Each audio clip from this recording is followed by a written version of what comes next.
My emotions got up and I said, okay, I'll do it. And I never forget, I delivered it, and all I had to do was read the speech. Was a big problem. I'm a very slow reader. I'm still trying to finish a couple of John's books that I started. Okay? I'm just saying. I've got to do some chapters, but I haven't finished the books yet, all right? Now, so here it is. So I'm up here, and this is what's going on. I'm reading the speech, and they gave me the speech. They gave me a little while to kind of practice it, and I delivered it. And you know what? See, when you go out and when you do what you're afraid of, your chest pumps out. You stand 10 feet taller. When you go out and you prospect that person that you were afraid of, and you call that doctor, or you call your attorney, or you go out and prospect whoever, you start feeling like this, especially when they get in. And here it is. I do the speech. I get through it, and I didn't die.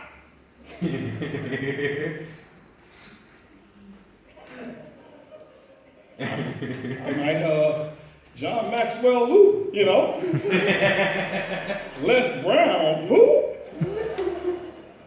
So I'm thinking, my chest, I'm fired up. And when I walked out of the office, walking through the office, some of the faculty members was giving me a thumbs up, great job. And I'm thinking, awesome job. And then so I couldn't wait to get out in the hallway where all my friends were so they could see the guy who delivered the greatest thing since Martin Luther King did I Have a Dream, right? I'm like, I'm the next MLK, baby. I'm telling you, right? So here it is.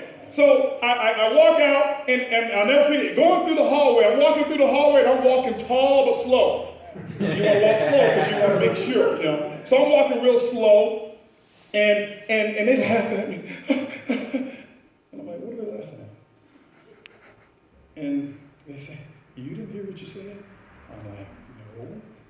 They say, every time you're supposed to say brotherhood, sisterhood, you said brotherhood, sisterhood. And just like all of you, they laughed and they laughed and they laughed and they laughed and they laughed.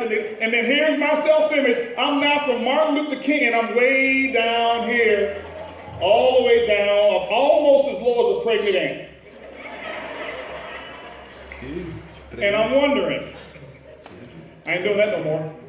I made a fool of myself. I should listen to my mom. I got a big mouth. I need to talk when I'm on to talk to. I had no business getting on that microphone. And I went back into personal recession, not personal growth. Failure. They laughed. And that's where I was. So when I got involved in this business, that was my mindset. They're going to laugh at me. They're going to talk at me. They're going to say all this kind of stuff about me. And I was afraid. And still to this day, the fear is always there. You never eliminate fear. You only gain courage. You only gain courage. And so what happened was I wanted to find out, okay, what do I need to do? I've got to learn how to grow. I've got to be able to grow, and I've got to be able to make this thing really work for me. And for 7 years, I never did it, but I read books like crazy. And I went to an event one day, and I'll never forget, the speaker was talking to me, and he was really talking about how he used to live and how he was and how he lives now, and he talked about books, tapes, and events. Books, tapes, and events. Personal development. I'm sitting there in the front row, and I'm eating it up because I had never heard this stuff before. And so I'll never forget, I went out, and I started grabbing books, and I started reading books. And then I became a voracious tape consumer. Why? I read slow, but I listen at the same speed that the tape goes. So I was real smart. I'm like, I can get more information if I put it on tape, right? Because my reading is like, you ever heard a tape when it gets garbled? So that's how I read in terms of that speed. So I start listening to these tapes, and ladies and gentlemen, I'll tell you this. Some of you say, oh man, you do so well and you're so great, a great success story. I told you 7 years I never made more than $500.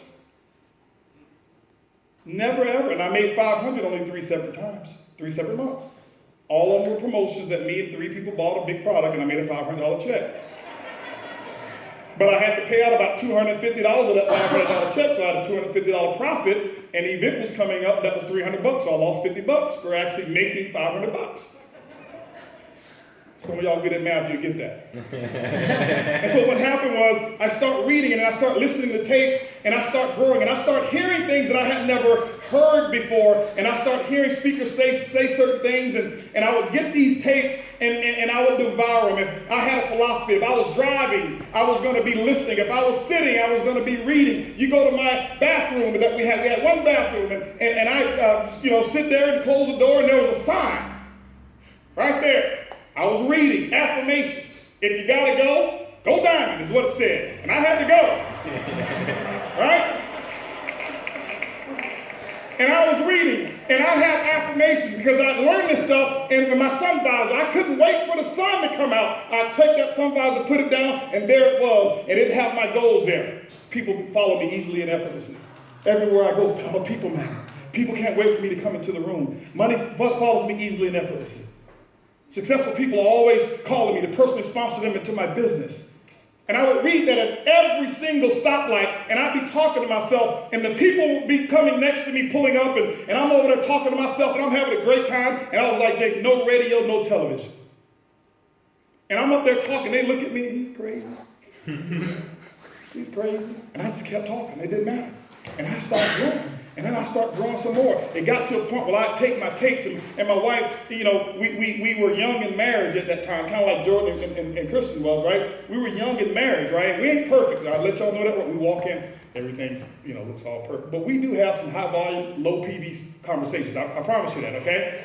Not a lot of volume going on, but a lot of volume, if you know what I'm talking about. So, but we would, so she's like, why are you still listening to the tapes? And so I went out, Radio Shack, and I bought me a pillow speaker. And I bought that little disc. It was a disc speaker like this. You put it up under a pillow. I learned that voice was nothing more than vibrations. And the vibrations would go through the pillow. I could hear them in my eardrums just like it had a headset on. She couldn't hear a thing. And what I learned was this. I'm a slow reader, fast listener. I'm going to sleep for 6 hours. I'm going to get personally developed for 6 hours. There was a period of time in my life, guys. Let me share with you, because some of you look, man, your results are great. I ain't that great.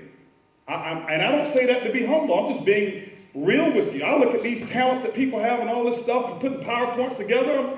I probably would spontaneously combust if I had to put a PowerPoint together. I'm serious. And there was a period in my life, I promise you, this is what I want you to get. Okay? Many of you want the result, but what I did was this. I listened to more personal development, I believe, than probably any other person on earth. That's my belief. I wasn't in competition with anybody. I wasn't looking at anybody, what else that they were doing. But if I was sleeping, I was listening. It was almost 20 hours a day. I never forget, I took a job throwing newspapers for the Wall Street Journal, 3 o'clock in the morning. People said, man, you doing that? Yeah. You have no idea what tape I listened to last night. Because it's me in the newspapers. And I got fed, and I got fed, and I got fed, and I got fed, and I got fed. And what was happening is I was changing. I was growing. I was changing my belief system. The belief system was changing. And all of that stuff and that yuck that was up in there was transforming. And as it was transforming, my results or my actions started to pick up. And so what are the actions? And so I start working the business, and now what happened is I go out, show the plan, or go out and talk to people, and it was amazing. Now my numbers started to improve. I could have a conversation and look them directly in the eye, and then, you know what? They start to show up a little bit more. I'll tell you this right here. When you start to grow, I want you to understand, because I'm condensing this here, I want you to understand that death is just as important of the growth process as growth is. Because some of you are only looking for growth. You're only looking for growth. And what happened was this. A lot of my habits died off. A lot of the bad habits, they died away. Golf at that time was an income reducer. It died away. I didn't have time. Television and all of that other stuff. It died away. And I start planting. I start doing the work. First thing I worked on was what? My belief system. I'm talking to you right now as I close out about how I raised the bar and how you can raise the bar. First thing is I worked on my belief system. My belief system. My paradigm. What I thought about certain things. I didn't understand. I didn't have a success vocabulary. I eliminated, and a lot of the words that I used that were income reducing started to die. to die. And what was born? New words like I can, I will. Certainty was born. And then I started to work some more, because if you're going to grow, you got to do the work, you got to plan. So after your belief comes your actions. Put the work in place. And I started to plant those seeds, and I was out, and I knew I had mastered the art of this. And once I did that, I never worried again about money in my life. Ever. I didn't worry about growing an organization. I didn't worry about whether somebody was going to quit. Why? I'm a grower. I'm a leader. I'm a planter. And I would plant, and I'd plant some seeds, and some of them will start to grow. But then I'd also see some of them die. One of my houses that we got 2 palm trees in the front. Early, and I bought them when we first got started. When we first bought the house, they were 5 feet tall. They were $5,000 a piece, because they're $1,000 a foot. We didn't know that. Now they're about 15 feet, maybe 20 feet tall, so they're worth about 40 grand. And what I noticed is every summer, the largest frond on that palm, on these date palms, the largest fronds, they blossom out, and they look so great, and people come by and they marvel over them, and they get the most attention, and they're the strongest. They make the tree look most attractive. Why? Because they have been growing. I also learned that everything that grows with you won't stay with you. Some of you had some people quit. I was talking to somebody in the back, had a leader quit. Heard the young lady say she had a leader that didn't wake up. And I understand some of those things. And those fronds was looking so great, and what happened was this here. I noticed that the fronds started pointing in another direction. Why? Because it was getting all the attention for a while. And then it sprouted out like this. And then it went a little like that, got a little older.